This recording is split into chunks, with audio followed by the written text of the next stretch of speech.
Have you ever felt a magnetic pull toward someone you knew you could never be with? That irresistible force that stirs emotions too deep to comprehend? A connection that seems destined, yet unfulfilled? In those moments, you might feel as if you are caught between two worlds, one where your desires remain unmet, and another where something much deeper is at play, urging you to grow in ways you never expected. But what if the universe's greatest gift to you is not in bringing that person closer, but in teaching you to discover your own inner truths through their absence?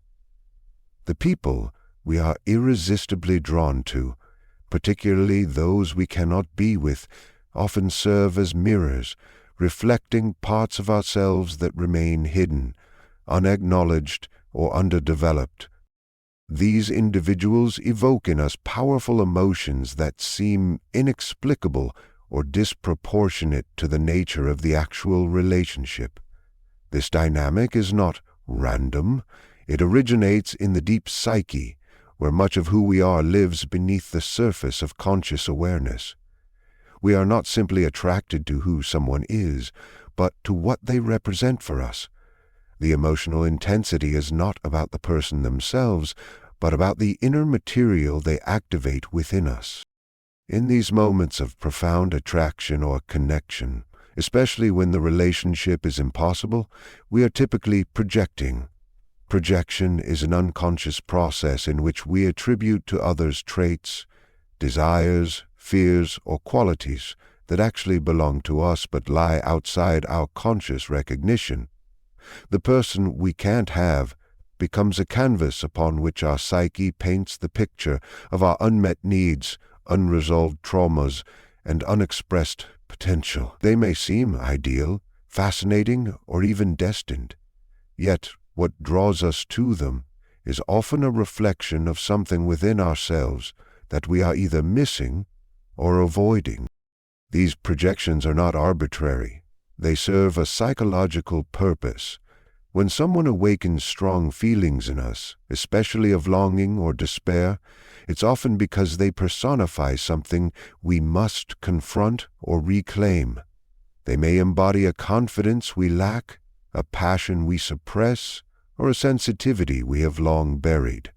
In other words, they become symbolic carriers of something vital from our own unconscious. They are not meant to be ours in the literal sense, but rather meant to provoke a deeper confrontation with our own inner life.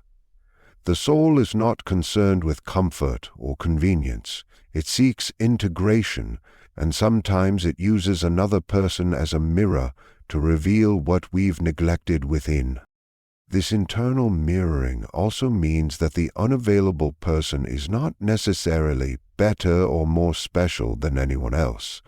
What makes them captivating is not purely who they are, but who we become in their psychological presence. They activate an archetype, a universal pattern of emotion or behavior that aligns with a specific psychic wound or longing we carry. And because this dynamic is often unconscious, we believe the answer lies in winning the person, possessing them, or changing reality so we can be together. But the real answer lies in looking inward, in discovering why this longing feels so profound and what part of our soul is asking to be acknowledged. Our emotional responses in such situations are clues, not commands. The intensity of our desire points to the magnitude of our inner fragmentation. It invites us to trace the longing back to its origin, not to the other person, but to our own psyche. We must ask, what am I really seeking? Whose voice inside me believes this person will complete me? Often, it is not the present self speaking, but the echo of a younger, wounded part of us that believes love must be won, earned, or pursued through suffering. Thus, someone we cannot be with might be sent by life, not to stay, but to awaken. They shine a light into the depths of who we are and show us the work we have yet to do. Their role is not to complete our story, but to reveal its missing chapters. When we encounter someone we cannot be with, and yet we feel an overwhelming emotional charge, be it longing, obsession, heartbreak, or confusion, it often signals the activation of the shadow within us. The shadow represents all those aspects of ourselves that we have denied, rejected, or disowned. These can be traits, feelings, desires, or instincts that we were taught were unacceptable, shameful, or dangerous. Over time, these parts of the self are pushed into the unconscious, forming what can be called the personal shadow. However, the unconscious does not forget what the conscious mind represses. It stores these disowned fragments of the self and eventually seeks to bring them to light, often through emotionally charged relationships. When someone appears in our life who stirs deep emotional responses, particularly when they are unavailable or unattainable, the psyche may be using them as a mirror to reflect the shadow. We are not merely reacting to who they are on the surface, but to what they symbolize in the depth of our own being. The intensity we feel is not always about love or desire. It is about confrontation. The person becomes a trigger that brings long-buried aspects of ourselves into awareness, sometimes explosively so. This may be experienced as irrational jealousy, unexplainable yearning, or even self-destructive behavior. What's really occurring is a clash between the ego and the unconscious, with the other person serving as a bridge, or battleground, between the two. This activation is not inherently negative. In fact, it is essential to psychological growth, but it is rarely comfortable. The shadow contains both our darker instincts and our unlived potential.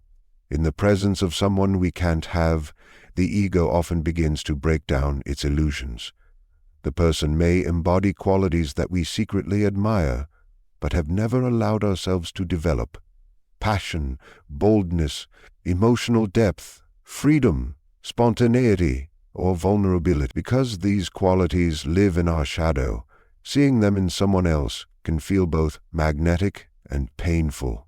We may feel inferior, exposed, or overwhelmed. The inability to be with the person can create a crisis, but that crisis is the very thing that invites us to look inward and confront what we've hidden from ourselves. Shadow activation also brings up themes of abandonment, unworthiness, and rejection, wounds from childhood or past relationships that were never fully healed. When someone we care for deeply remains out of reach, it touches these wounds like a raw nerve. But again, the purpose is not cruelty, it is revelation. The unconscious is not punishing us, but pushing us toward integration. The unavailable person is not the solution, but the key. They unlock a doorway through which the hidden contents of our psyche can emerge.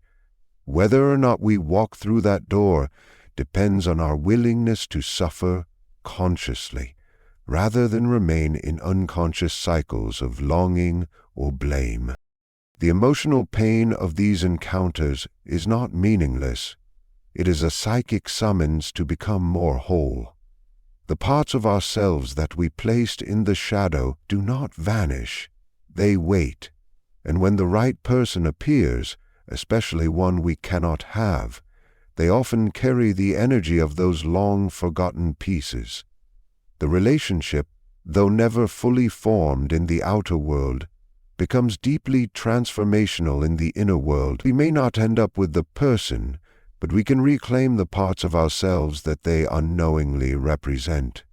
The shadow, once illuminated, loses its power to haunt us from the dark. It becomes part of our conscious identity, and we move forward not with less pain, but with greater depth. When we encounter someone we cannot be with, and yet feel a deep, inexplicable pull toward them, it is often not the person themselves we are drawn to, but the archetype they represent within our psyche.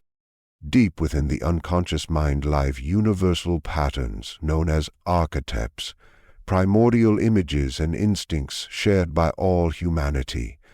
Among the most powerful of these are the anima and animus, The anima is the unconscious feminine aspect present in the psyche of men, and the animus is the unconscious masculine aspect within women. These figures are not literal individuals, but symbolic representations of the inner opposite.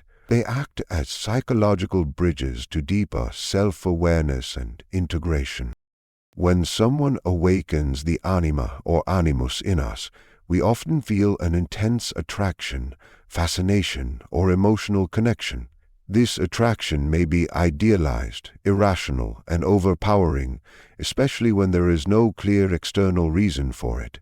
The person may not fit our typical preferences, may be unavailable, or may even be unsuitable for a relationship in practical terms. Yet something in us feels magnetized toward them, as though we are meeting a long-lost part of ourselves. This experience is not about romantic compatibility or shared values. It is the psyche projecting its own inner image onto another person, and the emotional charge we feel is the soul's yearning for wholeness. The anima or animus projection often leads to idealization. We see the other not as they are, but as a living embodiment of our own inner longing. The woman might see in the man her animus figure, powerful, assertive, wise, or creative. The man might see in the woman his anima, nurturing, mysterious, intuitive, or spiritually radiant. These images are not false, but they are incomplete. They represent a part of ourselves that we have not yet fully realized. The person we cannot be with thus becomes an external symbol of an internal journey we are meant to take. The purpose of the encounter is not union with the other, but union with the inner archetype through conscious recognition and integration. This dynamic becomes particularly painful when we believe that the person is the source of the meaning we feel. In reality, they are a mirror reflecting something sacred within us. When the relationship is impossible due to timing, circumstances, or incompatibility, it often evokes heartbreak, frustration, or despair. But these feelings are the beginning of transformation. The disappointment and loss force us to withdraw the projection, to reclaim the anima or animus from the outer figure and reintegrate it into our own psyche. This process is essential for psychological growth. It helps us become more whole by developing the qualities we previously sought outside ourselves. The anima and animus are guides to the unconscious. Their presence in our outer life points to something we must develop internally. The idealized other is not a mistake or a misdirection. They are a symbolic teacher. Their inaccessibility is often crucial to their function. With a relationship easily attainable, we might become lost in the fantasy, mistaking the symbol for the substance. But when we cannot have them, we are forced to ask deeper questions. Why do they move me so deeply? What part of myself have I lost that they seem to hold? In exploring these questions, we begin to embody the very traits we projected outward. We become more balanced, more inwardly connected, more capable of love, not because someone completes us, but because we no longer seek completion outside of ourselves. The person we can't be with may never enter our lives in the way we wish, but they stir something timeless and powerful within us. They awaken the longing for self-discovery. They draw back the veil from the unconscious and show us what we are truly seeking, not them, but ourselves. Through this encounter, painful as it may be, the journey toward inner integration begins. When we encounter someone we cannot be with, and yet their presence shakes us to our emotional core, it often signals the beginning of the individuation process. Individuation is the psychological journey toward becoming a whole and integrated individual. It is not about becoming perfect or ideal, but about becoming who we truly are beneath the layers of conditioning, fear, and unconscious patterns. The person we are drawn to, especially when the relationship is impossible, frequently serves as a catalyst for this inward transformation. The pain of loving someone we cannot have is not merely a wound. It is a doorway. The suffering awakens us to what lies beneath the surface of our identity. In many cases, the longing for this person is not about the person themselves. It is about what their presence stirs in us, something forgotten, unrealized, or dormant. They might represent passion we have suppressed, authenticity we have denied, or a vulnerability we've avoided.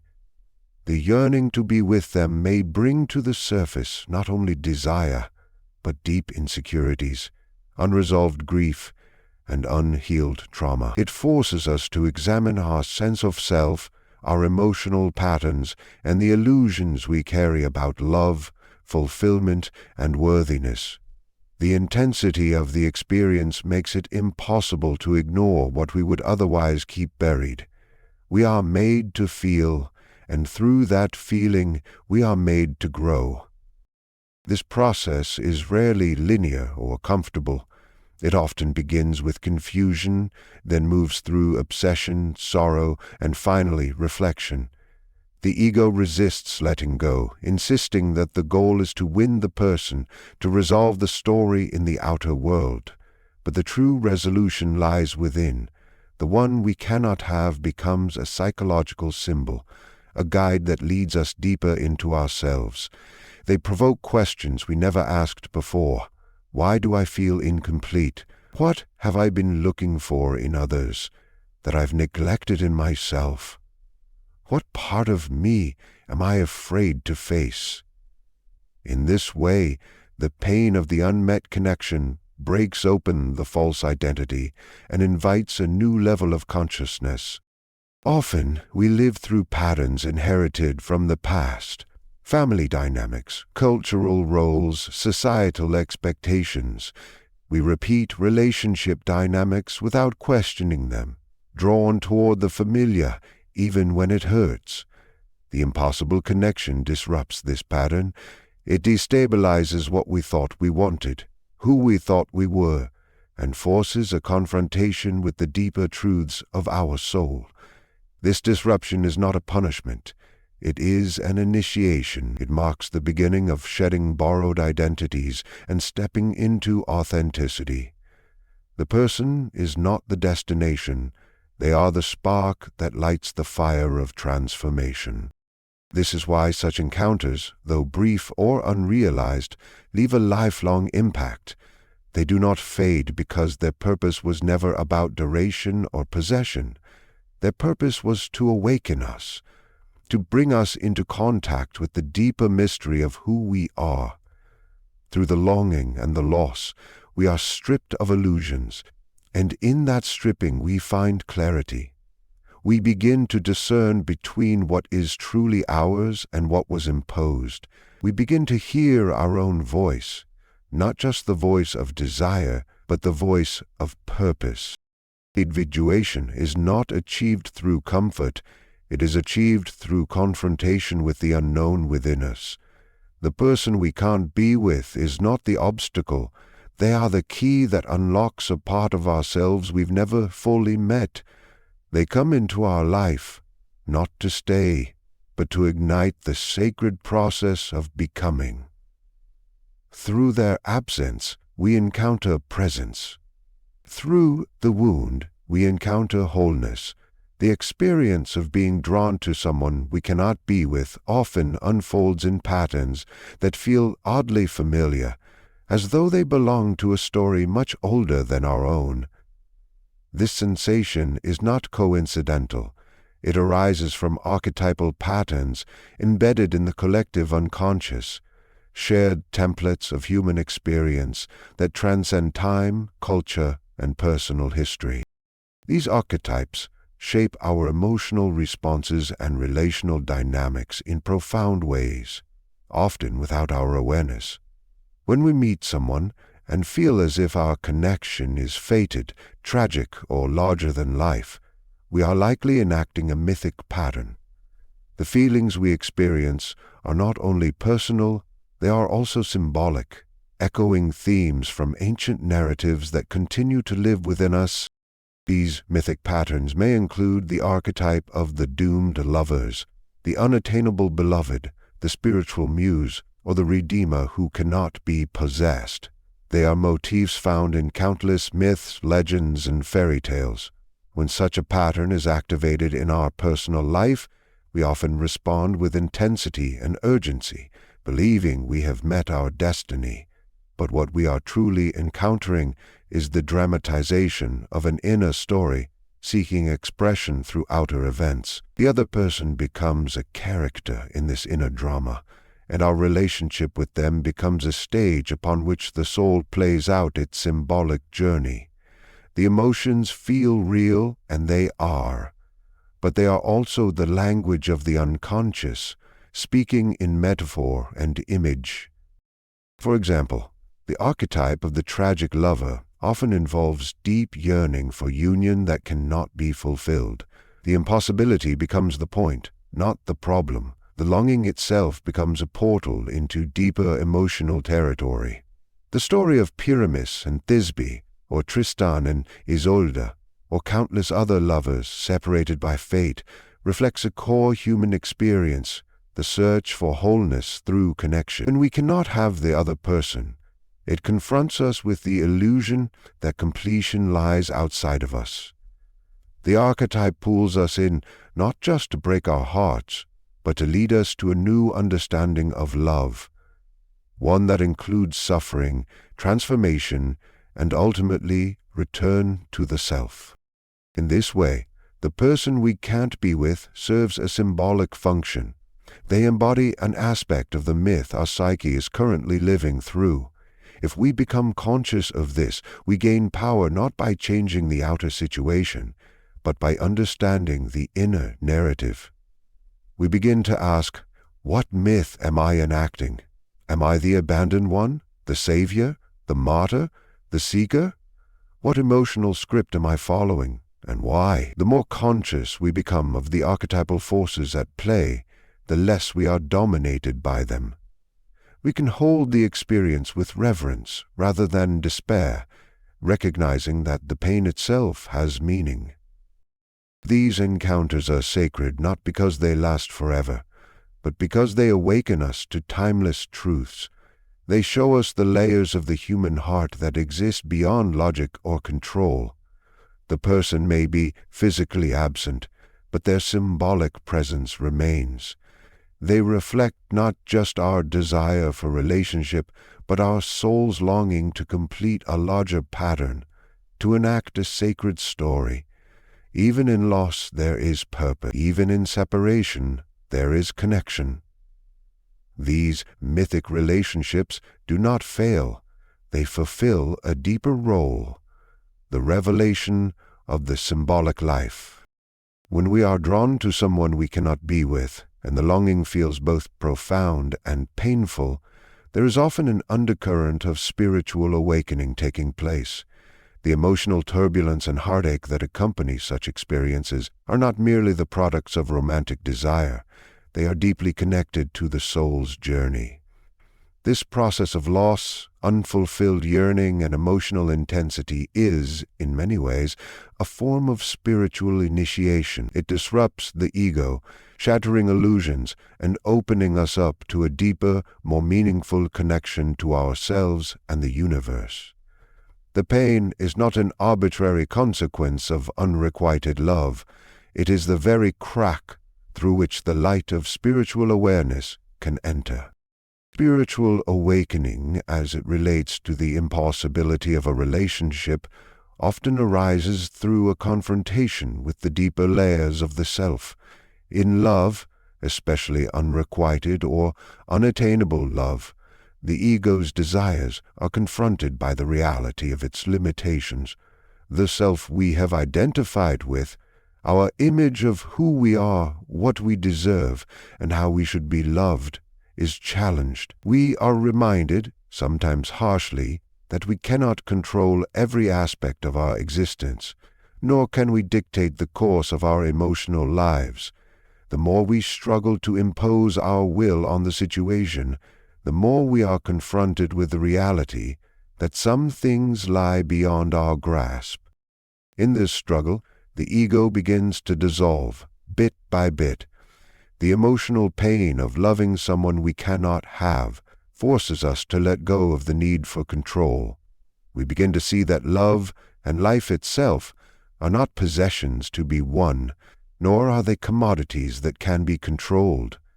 This realization is often difficult and may feel like loss, but it is also a gateway to deeper freedom. Through this loss, we begin to transcend the narrow confines of the ego and open ourselves to a more expansive sense of self. The longing for the other person, though seemingly a source of suffering, begins to shift in its energy. It transforms from an attachment to a profound call for inner growth, prompting us to seek spiritual depth beyond the personal. This shift also allows us to experience a deeper connection to the present moment. The desire for the unattainable often pulls us out of the here and now as we fixate on what is missing, what could be, or what we wish we had. The unattainable object of our affection becomes an anchor for this longing, pulling us into a state of perpetual wanting. However, when we stop seeking fulfillment externally and allow ourselves to feel the emptiness or pain fully, something miraculous happens. The very thing that seems like loss, our inability to be with the person, becomes the key to an expanded consciousness. We begin to see that love, fulfillment, and peace do not come from another person or from external circumstances. They are found within us, in the present moment, in our capacity to embrace the fullness of our own experience without needing to control or possess it. The experience also deepens our understanding of impermanence and surrender. The unattainable love teaches us that all things in life are temporary and ever-changing, and our attachment to them only creates suffering. By confronting the reality of impermanence, we are called to release our attachments, not just to the person, but to the idea of the relationship itself. In doing so, we experience a spiritual liberation, one that comes from recognizing that our worth and our happiness are not dependent on the fulfillment of any particular desire or outcome. The loss, rather than diminishing us, paradoxically elevates us. It invites us into a greater connection with the divine, with the eternal part of ourselves that is beyond the transient fluctuations of ego and desire. Through this process of spiritual awakening, we are not left empty-handed. Instead, we are left with a deeper sense of connection to our own soul and to the greater mystery of life. The pain of unfulfilled love is not a dead end, but a doorway that leads to a greater understanding of ourselves, of love, and of the universe itself. In the absence of the person we cannot have, we find the presence of our truest self, a self that is not bound by external circumstances, but is free, expansive, and connected to the greater flow of life. In the intricate dance of longing and loss, the universe shows us that the person we cannot be with is not an obstacle, but a mirror. They are a reflection of our own unconscious desires, wounds, and potentials. Through the intensity of our emotional experiences, we are forced to confront aspects of ourselves we may have buried, neglected, or never fully realized. As we journey through the pain of unattainable love, we are offered a profound opportunity for transformation. These encounters are not designed to complete us, but to help us become whole within ourselves. The universe, in its infinite wisdom, brings people into our lives not to fulfill every longing, but to provoke growth, understanding, and inner awakening. It is through this very pain that we are drawn closer to our authentic selves, moving beyond attachment and ego-driven desires to experience deeper truths. The love we seek, the union we yearn for, is not always found in the other. It is found within. And so, When the universe sends us someone we cannot be with, it is not a punishment, but an invitation to discover the boundless depth of who we truly are.